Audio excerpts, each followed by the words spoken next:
मया ततमिदं सर्व जगदव्यक्तमूर्तिना मत्स्थानी सर्वभूतानि न चाहं तेष्वस्थितः. मी माझ्या अव्यक्त रूपाद्वारे हे सर्व जगत व्यापले आहेत. सर्व जीव माझ्या ठायी आहेत, परंतु मी त्यांच्या ठायी नाही. तात्पर्य: भगवंतांचा साक्षात्कार स्थूल भौतिक इंद्रियांद्वारे होऊ शकत नाही. असे सांगितले आहे की अंतः श्रीकृष्ण नामादि न भवेद ग्राह्यमिंद्रिये सेवान्मुखेहि जिह्वादो स्वयमेव स्फुरत्यद. स्थूल भौतिक इंद्रियांद्वारे भगवान श्रीकृष्णांचे नाम, गुण, लीला इत्यादी जाणणे शक्य नाही. योग्य मार्गदर्शनाखाली जो विशुद्ध भक्तीमध्ये संलग्न झाला आहे त्यालाच केवळ भगवंत प्रकट होतात. ब्रह्मसंहितेत सांगण्यात आले आहे की प्रेमाच्छुरितभक्ती विलोचनेन संतः सदैव हृदयेषु विलोकयन्ति. जर मनुष्याने भगवान श्रीगोविंदांच्या ठायी प्रेमभाव विकसित केला तर तो श्रीगोविंदांना आपल्या अंतर्यामी तसेच आपल्या बाहेर सर्वत्र पाहू शकतो. म्हणून सामान्य जनांना भगवंत दृश्य होत नाहीत. या श्लोकामध्ये सांगण्यात आले आहे की भगवंत हे सर्वव्यापी असले तरी त्यांची प्राकृत इंद्रियांद्वारे अनुभूती होऊ शकत नाही. येथे अव्यक्त मूर्तीना या शब्दावरून हे दर्शविण्यात आले आहे. तथापि वस्तुतः आपण जरी त्यांना पाहू शकलो नाही तरी सर्व काही त्यांच्यामध्ये स्थित आहे. 7व्या अध्यायात वर्णन केल्याप्रमाणे संपूर्ण भौतिक सृष्टी म्हणजे त्यांच्या दोन भिन्न शक्तींचा परा किंवा आध्यात्मिक शक्ती आणि अपरा किंवा भौतिक शक्ती संयोग आहे. ज्याप्रमाणे सूर्यप्रकाश संपूर्ण विश्वभर पसरलेला आहे त्याप्रमाणे भगवंतांची शक्ती संपूर्ण सृष्टीत पसरलेली आहे. सर्व काही त्या शक्तीच्या आश्रयाखाली स्थित आहे. तरीही कोणी असा निष्कर्ष काढू नये की भगवंत ज्या अर्थी सर्वव्यापी आहेत त्या अर्थी त्यांचे वैयक्तिक अस्तित्व नष्ट झाले आहे. अशा युक्तिवादाचे खंडन करण्यासाठी भगवंत म्हणतात की मी सर्वव्यापी आहे, सर्व काही माझ्यामध्ये स्थित आहे, तरीही मी अलिप्त आहे. उदाहरणार्थ, राजा हा प्रशासनाचा अधिपती आहे आणि ते प्रशासन म्हणजे राजाच्या शक्तीचा आविष्कार आहे. प्रशासनातील विविध विभाग म्हणजे राजाच्या शक्ती आहेत आणि प्रत्येक विभाग हा राजाच्या शक्तीवर आश्रित असतो. परंतु राजा व्यक्तिशः प्रत्येक विभागात उपस्थित असावा अशी अपेक्षा कोणालाही करता येणार नाही. हे एक स्थूल उदाहरण आहे. त्याचप्रमाणे आपण पाहत असलेले सारे सृष्ट पदार्थ, भौतिक आणि आध्यात्मिक जगतात अस्तित्वात असणारे सर्व काही भगवंतांच्या शक्तीवर आश्रित आहे. भगवंतांच्या विविध शक्तींच्या विस्तारामुळे सृष्टीची निर्मिती होते आणि भगवद्गीतेत सांगितल्याप्रमाणे विष्टभ्याहमिदं कृत्स्नं ते आपल्या वैयक्तिक प्रतिनिधित्वाने म्हणजेच परमात्मा रूपाने तसेच विविध शक्तींच्या विस्ताराने सर्वत्र उपस्थित आहेत. न च मत्स्थानी भूतानि पश्य मे योगमैश्वरम् भूतभृन्न च भूतस्थो ममात्मा भूतभावन. तरीही सर्व सृष्ट पदार्थ माझ्यामध्ये स्थित नाहीत. माझे हे योग ऐश्वर्य पहा. जरी सर्व जीवांचा पालनपोषण करता आणि सर्वव्यापी मी आहे तरीसुद्धा मी या व्यक्त सृष्टीचा अंश नाही. मी स्वतःच सर्व सृष्टीचे उगमस्थान आहे. तात्पर्य: भगवंत सांगतात की सर्व काही त्यांच्या ठायी स्थित आहे. याचा विपरीत अर्थ काढू नये. सृष्टीच्या धारण पोषणाशी भगवंतांचा प्रत्यक्ष संबंध नसतो. काही वेळा पृथ्वीला खांद्यावर धारण केलेल्या ॲटलासचे चित्र आपण पाहतो, परंतु तीही महाकाय पृथ्वी धारण केल्यामुळे ॲटलास थकल्यासारखा दिसतो. श्रीकृष्णही अशाच प्रकारे सृष्टी धारण करतात असे कोणी समजू नये. भगवंत सांगतात सर्व काही त्यांच्यामध्ये स्थित असले तरी ते या सर्वांपासून अलिप्त आहेत. ग्रहमंडळे आकाशामध्ये तरंगतात आणि हे आकाश म्हणजे भगवंतांची शक्ती आहे, परंतु ते आकाशाहून भिन्न आहेत. भगवंतांचे वेगळे अस्तित्व आहे. म्हणून भगवंत म्हणतात ते जरी माझ्या अचिंत्य शक्तीमुळे स्थित असले तरी भगवंत या नात्याने मी त्यांच्यापासून स्वतंत्र आहे हेच भगवंतांचे अचिंत्य योगेश्वर्य होय. नृक्ती या वैदिक शब्दकोशात म्हटले आहे की युज्यतेनेन दुर्घटेषु कार्येषु. भगवंत आपल्या शक्तीचे वैभव प्रकट करताना अचिंत्य आणि अद्भुत लीला करतात. त्यांचे व्यक्तित्व विविध शक्तींनी संपन्न आहे आणि त्यांचा निश्चय म्हणजेच वास्तविक प्रत्यक्ष सत्य आहे. अशा रीतीने भगवंतांना जाणले पाहिजे. आपल्याला काही तरी करावेसे वाटते, परंतु त्यामध्ये इतक्या अडचणी येतात की कधीकधी आपल्याला आपल्या इच्छेनुसार काही करणे शक्य होत नाही. तथापि जेव्हा श्रीकृष्णांना काही करावेसे वाटते तेव्हा केवळ त्यांच्या इच्छेने सर्व काही इतक्या उत्तम रीतीने घडून येते की हे कसे घडले याची कल्पनाही करता येत नाही. भगवंत या वस्तुस्थितीबद्दल सांगतात की ते जरी संपूर्ण सृष्टीचे धारण पोषण करता असले तरी या भौतिक सृष्टीला ते स्पर्शही करीत नाहीत. केवळ त्यांच्या स्वेच्छेने सर्व गोष्टींची निर्मिती, धारण, पोषण आणि संहार होतो. आपल्यामध्ये आणि आपल्या भौतिक मनामध्ये फरक आहे, परंतु त्यांच्यामध्ये आणि त्यांच्या मनामध्ये मुळीच फरक नसतो, कारण ते परब्रह्म आहेत. एकाच वेळी भगवंत सर्वत्र उपस्थित आहेत, तरीही भगवंतांना स्वतःचे वैयक्तिक स्वरूप कसे असू शकते हे साधारण मनुष्याला जाणता येत नाही. भगवंत या भौतिक सृष्टीपासून भिन्न आहेत, तरीही सर्व त्यांच्यावरच आश्रित आहे. याचेच वर्णन या ठिकाणी योगम ऐश्वरम असे करण्यात आले आहे. यथाकाश स्थितो नित्यं वायू सर्वत्र गणो महान तथा सर्वाणि भूतानि मत्स्थानि त्युपधारय.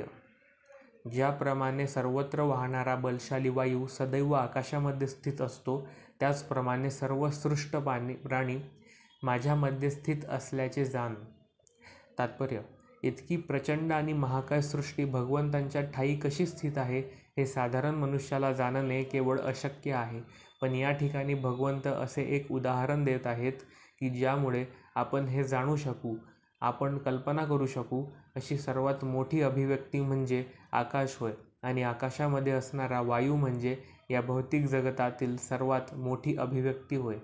वायूच्या गतीमुळे प्रत्येक वस्तूची गती प्रभावित होते, परंतु वायू इतका महान असला तरी तो आकाशांतर्गत स्थित आहे.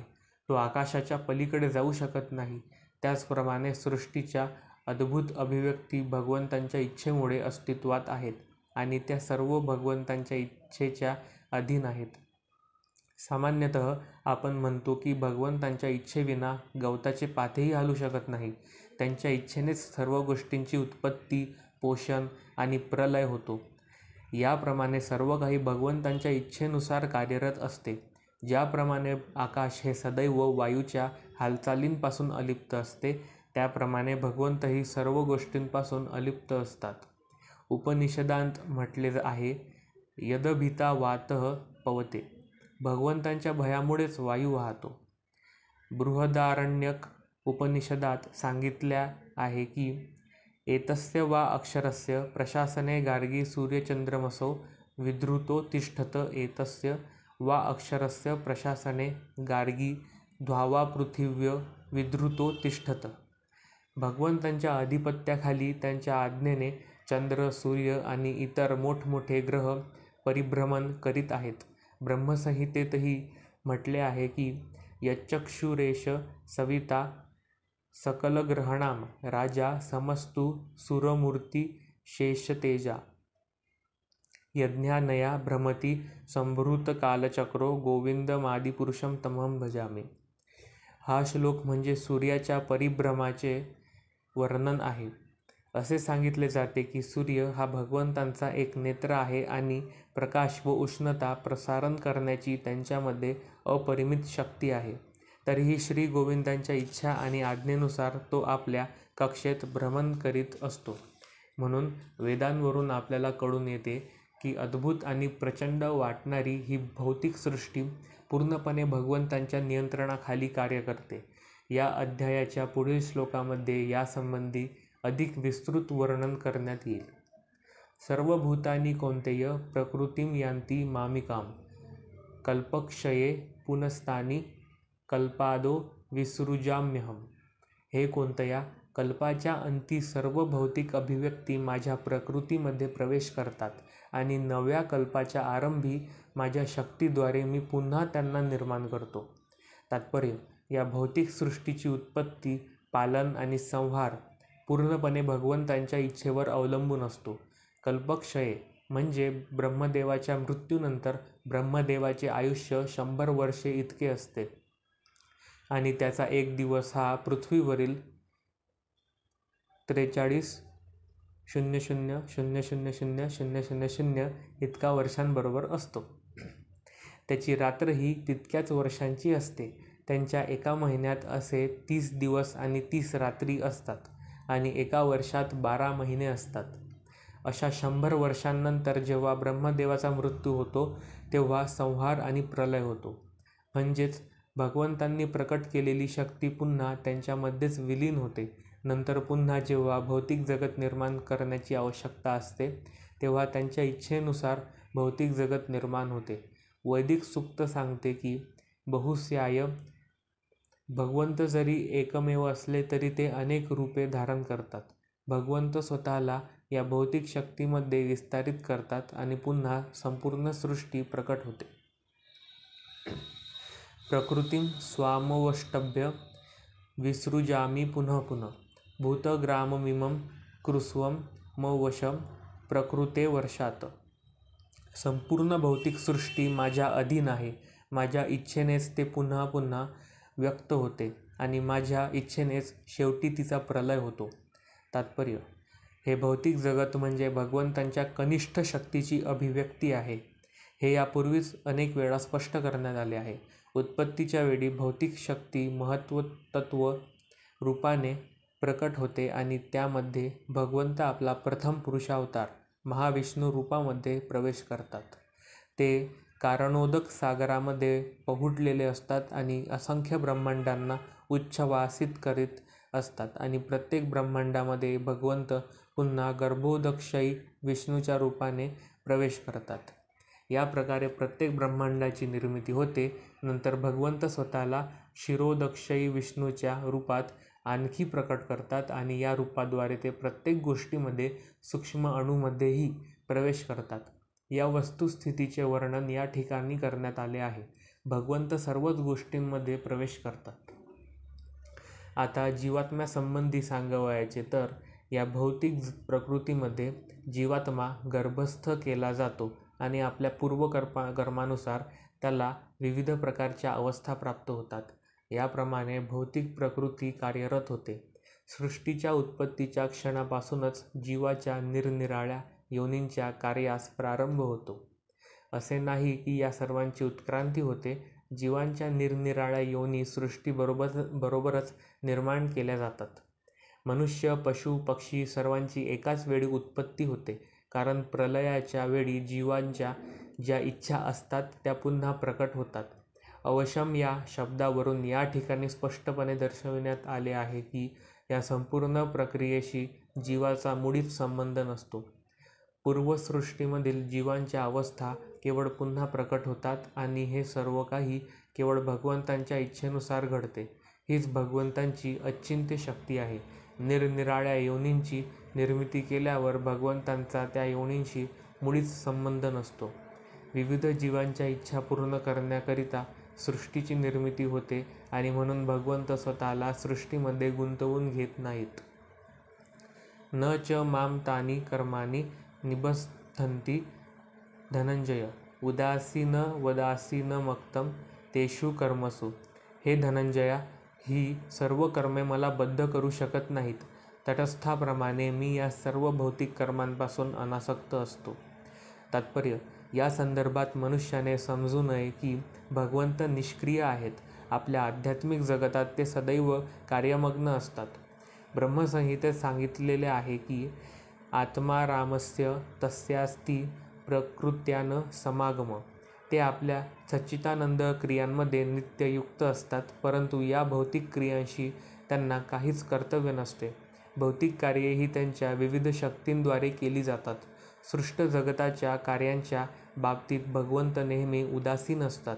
या उदासीनतेचा उल्लेख या श्लोकामध्ये उदासीनवत या शब्दांमध्ये करण्यात आला आहे. भौतिक कार्याच्या बारीक तपशिलावरही त्यांचे नियंत्रण असले तरी ते उदासीनासारखेच राहतात. या बाबतीत उच्च न्यायालयामध्ये आपल्या आसनावर बसलेल्या न्यायाधीशाचे उदाहरण देता येते. न्यायाधीशाच्या आज्ञेनुसार अनेक गोष्टी घडत असतात. कोणाला फाशी दिली जाते, कोणाला तुरुंगवास दिला जातो, कोणाला अमाप संपत्ती दिली जाते, परंतु तरीही न्यायाधीश उदासीन किंवा तटस्थ असतो. त्याला कोणाही व्यक्तीच्या लाभ आणि हानीशी मुळीच कर्तव्य नसते. त्याचप्रमाणे भगवंतांचा हस्तक्षेप सर्व क्रियांमध्ये असून देखील ते तटस्थ भूमिका निभावतात. वेदांत सूत्रांमध्ये सांगण्यात आले आहे की वैशप्यने घृणे न. भगवंत हे भौतिक द्वंद्वांमध्ये स्थित नसतात, ते द्वंद्वातीत आहेत.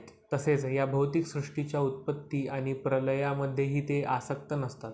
जीव आपापल्या पूर्वकर्मांनुसार विविध योनींमध्ये विविध रूपे धारण करतात आणि भगवंत त्यांमध्ये हस्तक्षेप करीत नाही. मयाध्यक्षेण प्रकृती सूयते सचराचरम हेतुनानेन कौन्तेय जगद्विपरिवर्तते. हे कौन्तेया, माझ्या अनेक शक्तींपैकी एक असणारी ही भौतिक प्रकृती माझ्या अध्यक्षतेखाली कार्य करीत सर्व चराचर प्राण्यांची निर्मिती करते.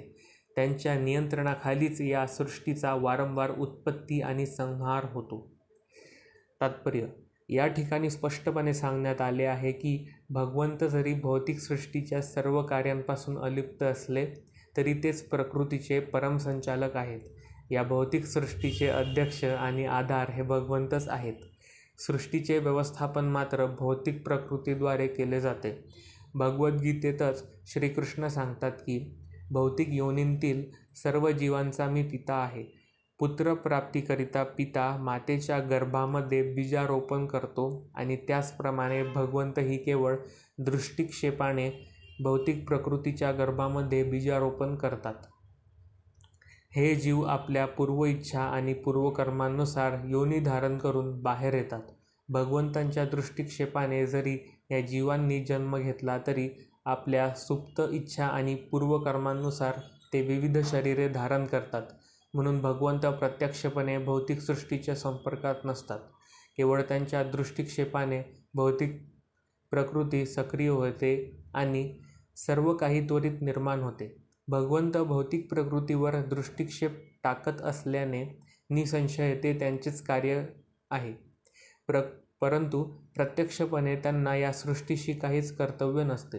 स्मृती मध्ये पुढील उदाहरण दिले जाते: जेव्हा कोणापुढे सुगंधी फूल असते तेव्हा तो घ्राणेंद्रियाद्वारे सुगंध घेतो, पण तरीही वास घेण्याची क्रिया आणि फूल हे एकमेकांपासून दूर आहेत.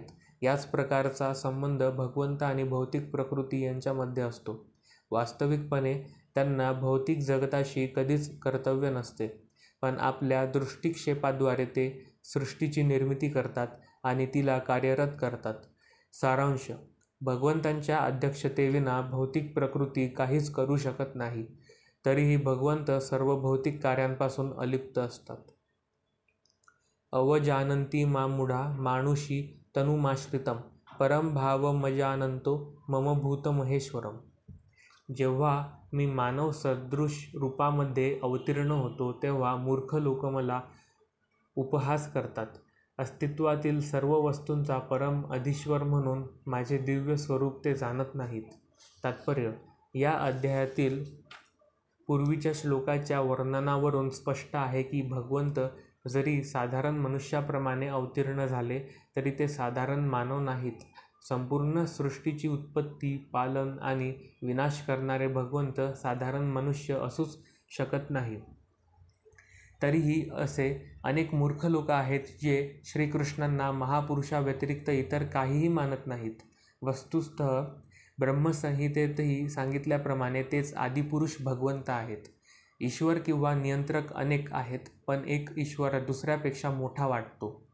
भौतिक जगातील सामान्य व्यवस्थापनेत आपल्याला प्रशासक किंवा मार्गदर्शक आढळतो. त्याच्यावर सचिव असतो, त्याच्यावर मंत्री आणि त्याच्याही वर अध्यक्ष असतो. त्यांच्यापैकी प्रत्येकजण नियंत्रक असतो, परंतु एकाचे नियंत्रण दुसऱ्याद्वारे केले जाते. ब्रह्मसंहितेत सांगण्यात आले आहे की श्रीकृष्ण हे परमनियंता परमेश्वर आहेत. निसंदेह या भौतिक जगतात आणि आध्यात्मिक जगतातही अनेक ईश्वर आहेत, परंतु श्रीकृष्ण हे परमेश्वर आहेत आणि त्यांचा देह अप्राकृत सच्चिदानंदमयी आहे. पूर्वीच्या श्लोकामध्ये वर्णिलेले अद्भुत कार्य भौतिक शरीर करू शकत नाही. भगवंतांचा विग्रह सच्चिदानंद आहे. ते जरी साधारण मनुष्य नसले तरी मूर्खच त्यांचा उपहास करतात आणि त्यांना साधारण मानवच समजतात. त्यांच्या विग्रहाला या ठिकाणी मानुषीम म्हणून संबोधण्यात आले आहे, कारण अर्जुनाचा मित्र व कुरुक्षेत्राच्या युद्धामधील राजनीतिज्ञ याप्रमाणे साधारण मनुष्यवत ते कार्य करीत होते. अशा अनेक प्रकारे ते साधारण मनुष्याप्रमाणेच कार्य करीत होते, परंतु त्यांचे शरीर म्हणजे सच्चिदानंद विग्रह आहे. वेदांमध्येही याला पुष्टी मिळाली आहे. सच्चिदानंद रूपाय कृष्णाय, मी सच्चिदानंद रूप भगवान श्रीकृष्णांना वंदन करतो. वेदांमध्ये इतर वर्णनेही आहेत. तम एकम गोविंदम, तुम्ही गायींना आणि इंद्रियांना आनंद देणारे गोविंद आहात. सच्चिदानंद विग्रहम, आणि तुम्ही सच्चिदानंद आहात. भगवान श्रीकृष्णांचे स्वरूप दिव्य आणि सच्चिदानंद असतानाही भगवद्गीतेवरील असे अनेक तथाकथित विद्वान आणि भाष्यकार आहेत, जे श्रीकृष्णांना साधारण मानव समजून त्यांचा अवमान करतात. विद्वान मनुष्य हा जन्मतःच आपल्या पूर्व सत्कर्मांमुळे प्रतिभावान असू शकेल, परंतु त्याचे ज्ञान अत्यल्प असल्यामुळे त्याला श्रीकृष्णांबद्दल अशी संकल्पना असते. म्हणून त्यांना मूढ म्हटले जाते, कारण केवळ मूर्ख व्यक्तीच श्रीकृष्णांना साधारण मानव समजतात. भगवंतांच्या विविध शक्ती आणि दिव्य लीलांचे मूर्खांना ज्ञान नसल्यामुळे ते श्रीकृष्णांना साधारण मनुष्य समजतात. त्यांना माहीत नसते की श्रीकृष्णांचे स्वरूप पूर्ण ज्ञान आणि पूर्ण आनंदमयी आहे. अस्तित्वातील प्रत्येक वस्तूचे ते स्वामी आहेत आणि कोणालाही ते मुक्ती प्रदान करू शकतात. श्रीकृष्णांच्या ठायी इतके दिव्य गुण आहेत हे त्यांना माहीत नसल्याने ते भगवान श्रीकृष्णांचा उपहास करतात. तसेच भगवंत आपल्या अंतरंगा शक्तीद्वारे या भौतिक जगतात अवतीर्ण होतात हे सुद्धा त्यांना माहीत नसते. ते भौतिक शक्तीचे अधिपती आहेत. अनेक ठिकाणी वर्णन केल्याप्रमाणे भगवंत म्हणतात की माझी मायाशक्ती जरी अतिशय प्रबळ असली तरी ती माझ्या अधीन आहे आणि जो कोणी मला शरण येतो तो मायाशक्तीच्या तावडीतून सुटू शकतो. जर श्रीकृष्णांना शरण गेलेला जीव भौतिक शक्तीच्या प्रभावातून मुक्त होऊ शकतो तर संपूर्ण सृष्टीची उत्पत्ती, पालन आणि संहार करणाऱ्या भगवंतांचे शरीर आपल्याप्रमाणे प्राकृत कसे असू शकेल? म्हणून श्रीकृष्णांविषयीची ही कल्पना म्हणजे निव्वळ मूर्खपणा आहे. तरीही साधारण मानवाप्रमाणे प्रतीत होणारे भगवान श्रीकृष्ण हे सर्व अणु, परमाणूंचे आणि विराट विश्वरूपाचेही नियंत्रक असू शकतात. हे मूर्ख लोकांच्या बुद्धीपलीकडे असते. अतिशय प्रचंड आणि अतिसूक्ष्म वस्तू या त्यांच्या कल्पनातीत असतात, म्हणून ते कल्पना करू शकत नाहीत की मनुष्यदेह धारण करणारे भगवंत एकाच वेळी अतिप्रचंड आणि अतिसूक्ष्म वस्तूंचे नियंत्रण कसे करू शकतात. वस्तुतः भगवंत जरी अनंत आणि सूक्ष्म वस्तूंचे नियंत्रण करीत असले तरी ते समग्र सृष्टीपासून अलिप्त असतात. त्यांच्या योगम ऐश्वर्यम अर्थात दिव्य अचिंत्य शक्तीबद्दल स्पष्टपणे सांगण्यात आले आहे की ते एकाच वेळी अनंत आणि सूक्ष्म वस्तूंचे नियंत्रण करू शकतात. हे जरी मूर्खांच्या कल्पनेपलीकडे असले तरी ते शुद्ध भक्त आहेत, ते याचा स्वीकार करतात.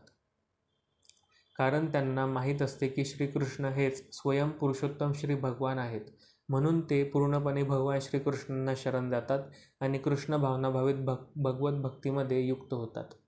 भगवान श्रीकृष्णांच्या मानव रूपामध्ये अवतरित होण्याबद्दल निराकारवादी आणि साकारवादी यांच्यामध्ये बरेच मतभेद आहेत. परंतु कृष्ण विज्ञान समजण्याकरिता भगवद्गीता आणि श्रीमद भागवत हे अधिकृत ग्रंथ जर आपण विचारात घेतले तर आपल्याला समजू शकेल की श्रीकृष्ण स्वयं पुरुषोत्तम भगवान आहेत. जरी ते मानव रूपात भूतलावर अवतीर्ण झाले तरी ते साधारण मानव नाहीत. श्रीमद भागवताच्या प्रथम स्कंधातील प्रथम अध्यायामध्ये शौनक आदी ऋषींनी श्रीकृष्णांच्या क्रियांबद्दल जिज्ञासा करताना म्हटले आहे की कृतवान कीलकर्माणि सह रामेण केशव अतिमर्त्यानि भगवान गूढ कपटमानुष. भगवान श्रीकृष्णांनी बलरामासहित मानवाप्रमाणे क्रीडा केल्या आणि अशा प्रकारे गूढ रूपामध्ये त्यांनी अनेक असाधारण लीला केल्या. श्रीकृष्णांचे मानव रूपातील अवतरणे मूर्खांना गोंधळात टाकते. या भूतलावर असताना श्रीकृष्णांनी केलेल्या अद्भुत कृत्याचे अनुकरण कोणताही मनुष्य करू शकत नाही. वासुदेव आणि देवकीसमोर जेव्हा श्रीकृष्ण प्रकट झाले तेव्हा ते चतुर्भुज रूपात प्रकट झाले, परंतु आपल्या मातापित्यांच्या प्रार्थनेमुळे त्यांनी साधारण बालकाप्रमाणेच द्विभुज रूप धारण केले. श्रीमद भागवतात सांगितल्याप्रमाणे बभूव प्राकृत शिशु, ते एका साधारण बालकाप्रमाणे सामान्य मनुष्याप्रमाणेच झाले. या ठिकाणी पुन्हा सांगण्यात आले आहे की भगवंतांचे सामान्य मनुष्य म्हणून झालेले अवतरण हे त्यांच्या दिव्य विग्रहाचेच रूप आहे. श्रीमद भगवद्गीतेच्या 11व्या अध्यायातही सांगण्यात आले आहे की श्रीकृष्णांचे चतुर्भुज रूप पाहण्यासाठी अर्जुनानेही प्रार्थना केली. चतुर्भुज रूप प्रकट केल्यावर अर्जुनाच्या याचनेवरून त्यांनी पुन्हा मनुष्याप्रमाणेच द्विभुज रूप धारण केले. भगवंतांची ही विविध रूपे निश्चितच साधारण मनुष्याची रूपे नाहीत. श्रीकृष्णांचा जे उपहास करतात आणि मायावादी तत्त्वज्ञानाने जे प्रभावित झाले आहे ते श्रीकृष्ण हे साधारण मनुष्यच असल्याचे सिद्ध करण्यासाठी श्रीमद भागवतातील पुढील श्लोकाचा उल्लेख करतात. अहम सर्वेषु भूतेषु भूतात्मावस्थितः सदा. भगवंत सर्व जीवांमध्ये उपस्थित आहेत. या विशिष्ट श्लोकाचे तात्पर्य आपण श्रीकृष्णांचा उपहास करणाऱ्या अनधिकृत व्यक्तींच्या भाष्यावरून समजून घेण्याऐवजी जीव गोस्वामी, विश्वनाथ चक्रवर्ती ठाकूर यांच्यासारख्या वैष्णव आचार्यांकडून समजून घेतले पाहिजे. या श्लोकावर भाष्य करताना जीव गोस्वामी म्हणतात, श्रीकृष्ण आपल्या परमात्मा विभूतीद्वारे संपूर्ण चराचर प्राणीमात्रांमध्ये स्थित आहेत, म्हणून तो नवसाधक केवळ मंदिरातल्या भगवंतांच्या अर्च्य विग्रहाची आराधना करतो, पण इतर जीवांचा आदर करीत नाही. तो व्यर्थच मंदिरातील विग्रहाची आराधना करीत आहे. भगवत भक्तांचे 3 प्रकार असतात आणि यामध्ये नवसाधक हा खालच्या स्तरातील भक्त होय. नवसाधक हा इतर भक्तांपेक्षा मंदिरातील मूर्तीचा अधिक आदर करतो. म्हणून विश्वनाथ चक्रवर्ती ठाकूर आपल्याला बजावितात की आपण आपली ही वृत्ती सुधारली पाहिजे. भक्ताने पाहिले पाहिजे की श्रीकृष्ण हे परमात्मा रूपाने प्रत्येकाच्या हृदयात स्थित असल्यामुळे प्रत्येक शरीर हे भगवंतांच्या मंदिराप्रमाणे आहे. म्हणून ज्या प्रकारे मनुष्य भगवंतांच्या मंदिराला अभिवादन करतो त्याप्रमाणे परमात्मा वास करणाऱ्या प्रत्येक देहाचा त्याने योग्य आदर केला पाहिजे. म्हणून कोणाचीही उपेक्षा न करता प्रत्येकाचा योग्य आदर आणि सन्मान केला पाहिजे. असेही अनेक निर्विशेषवादी आहेत जे मंदिरातील पूजा अर्चनेचा उपहास करतात. ते म्हणतात की जर भगवंत सर्वव्यापी आहेत तर मनुष्याने त्यांची केवळ मंदिरातच का आराधना करावी, परंतु जर भगवंत सर्वव्यापी आहेत तर ते मंदिरात किंवा मूर्तीमध्ये नाहीत का? निर्विशेषवादी आणि सविशेषवादी जरी एकमेकांबरोबर नित्य वाद घालीत बसले तरी परिपूर्ण कृष्णभावनाभावित भक्त जाणतो की ब्रह्मसंहितेत सांगितल्याप्रमाणे श्रीकृष्ण हे पुरुषोत्तम भगवान असले तरी ते सर्वव्यापी आहेत. गोलोक वृंदावन हे त्यांचे स्वतंत्र धाम असून ते नित्य तेथे वास करीत असले तरी आपल्या शक्तीच्या विविध अभिव्यक्तींद्वारे आणि विस्तारित रूपांद्वारे ते भौतिक आणि आध्यात्मिक जगतात सर्वत्र उपस्थित असतात.